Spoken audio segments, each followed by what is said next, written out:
Sabries reconèixer un problema de salut mental en un company o companya i en tu mateix? A vegades és necessari aturar-se per recuperar-se, però l'estigma fa que el 60% de les persones que viuen aquesta situació no ho facin. Ja sigui perquè no l'han detectat com a tal, han tingut por a demanar ajuda o no han sabut on dirigir-se.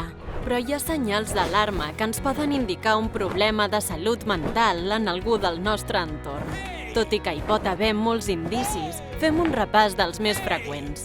D'una banda, el cos parla i mostra senyals físics. La manca d'energia, la dificultat per dormir, els canvis sobtats de pes o els mals de cap o d'estómac poden indicar que una persona pateix un trastorn.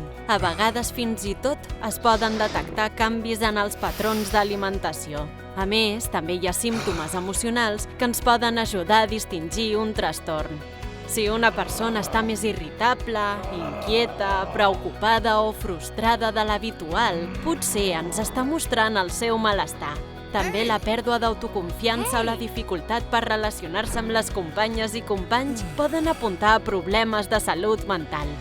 Una persona que té un trastorn i conviu en tots els àmbits de la seva vida, també en el laboral. Això pot provocar que sigui menys productiva o ser impuntual, que oblidi tasques o que no aconsegueixi complir terminis. Li pot costar concentrar-se i podria aïllar-se de la resta de l'equip o de tot allò que habitualment li agrada fer.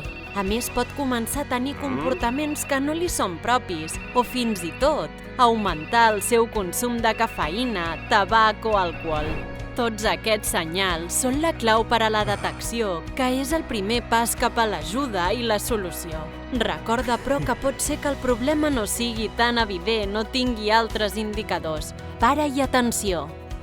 Treballem i tinguem cura de la salut mental a l'àmbit laboral. Tothom hi guanya.